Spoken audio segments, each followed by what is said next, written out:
How powerful is the GCPD? As a Batman fan, you see Batman saving Gotham on a daily. This is all normal, but every once in a while you ask yourself, what can the GCPD even do? How powerful are they? This is very interesting to me, especially, and especially in Arkham Knight when they fight a militia, or at least watch Batman fight a militia. To answer this question, I spent a ridiculous amount of time trying to figure this out. I decided that the best way to sort of get an idea was to, in a way, treat them as a military and use categories you would when comparing militaries. I've decided to use three categories: equipment and training. Now, I will be doing this right before the events of Batman Arkham Knight. The reason for this is that during the events, there were a lot of deaths, including the deaths of police officers, and a lot of destruction, especially when the GCPD is attacked. So, to avoid confusion, I will be doing this right before the events of Batman Arkham Knight. Personnel. Now, this is by far the most difficult category to estimate. The reason for this being how iffy and inconsistent it is. I've had multiple strategies going into this, but none of them worked. At first, I counted police officers, but as you can imagine, this was inconsistent. There are different amounts of police officers in the beginning and end of the game, and of course, there are always officers dying in Gotham City. You can hear some police officers on phone calls with their partners stuck in the city. Do not attempt to approach the rioters, you hear me? Gonna get yourself killed. This strategy simply can't work. I then just started praying and went into photo mode just look for any documentation simply stating how many officers they had. All this was just a waste of time. But then it hit me. What if I count lockers? Now I know this sounds stupid to say the least. However, the logic here is that every police officer needs a locker for their equipment. Now I also decided to count the desks in addition to the lockers, since a lot of the desks had personal items around them like the lockers, and I don't believe police officers would need both a desk and locker. I searched this up and couldn't find an exact answer, and I want to overestimate their numbers. So I began counting and thought I was done until my massive brain remembered there are multiple floors, so I went to the other floors in challenge mode and continued counting. I want to add that you can find Gordon's desk, and I thought that that was a cool detail. Unlike the other categories, I'm not going to show in the video the actual count of the desks and lockers simply because there are too many and it would take too long. However, if you don't believe me, write in the comments and I'll make another video dedicated to the actual count of the desks and lockers. Using this bulletproof strategy, you can find there are a total of 123 lockers and desks in the GCPD building, meaning there are 123 GCPD officers or 123 people employed in the GCPD. Equipment, more specifically vehicles and weaponry. Now we'll start off with helicopters. In the very beginning of the game, inside the GCPD, a police officer gives a big speech and he says that they have half a dozen helicopters flying in the air at the time.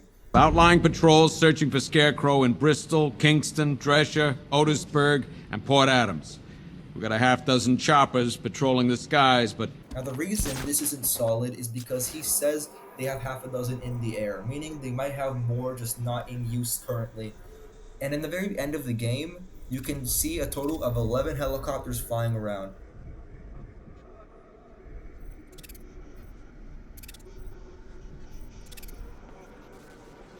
And you can find one that's crashed. So in total, there are 12 helicopters in the GCPD.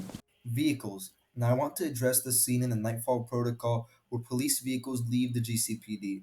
The reason this doesn't count or affect anything is because these are most likely the vehicles inside the GCPD parking lot throughout the game, and there's no way to check because when you play as Batman afterwards, it is still before Nightfall Protocol, since none of the NPCs acknowledge Batman's death or faked death. Don't make no difference to me who's behind the mask. You're still a badass in my book. Now, if you go into the GCPD parking lot, you will find a total of 7 SWAT vans and 10 police cars.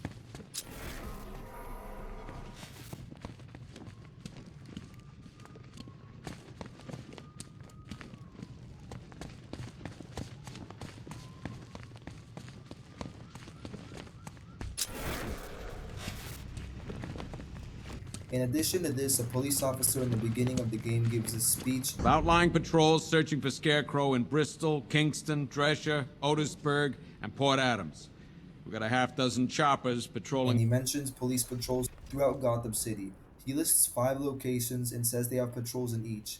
Now, because there's no way to know for sure, we are going to be saying there are an average of 2 police cars in each location for 2 reasons. One, I don't want to overestimate them, and in the GCPD parking lot, there are exactly 10 parking spots left open. So overall, the GCPD has 7 SWAT vans and 20 police cars. Weaponry. As far as weaponry goes, there's really no need to get over specific here. All the Scarecrow in GCPD there getting a officers are taste seen of with his own standard medicine. pistols and assault Yep. rifles. Now, the only exception you can actually make is Commissioner Gordon's revolver, and that's not really high tech, so there's really no point of even acknowledging it. Now, there is an argument to be made about the evidence room. I decided not to include it since even though the GCPD has access to it, they are not allowed to use it and it is not theirs. So, as far as weaponry goes, they have assault rifles and pistols and nothing more. Training. Now hear me out.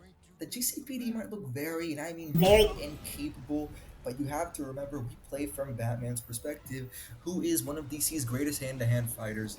And the GCPD were fighting the militia, who is full of soldiers in their ranks and have superior training.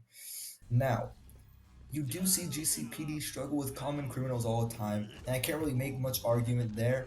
However, they are bloodlusted and hardened criminals, and this does have an effect. So overall, I do believe the GCPD are very poorly trained, but they aren't as bad as the game makes it I'm seem, giving you the because again, rest it of the is from night Batman's off. perspective. Okay, so in conclusion, the GCPD is poorly trained. They use assault rifles and pistols. They have 20 police cars, 7 SWAT vans, and 12 helicopters. Not to forget, they are a total of 123 police officers going off of the best strategy that I could think of. So it is very understandable that they get annihilated, to say the least, by a militia, but you would assume that they would have more control over organized crime.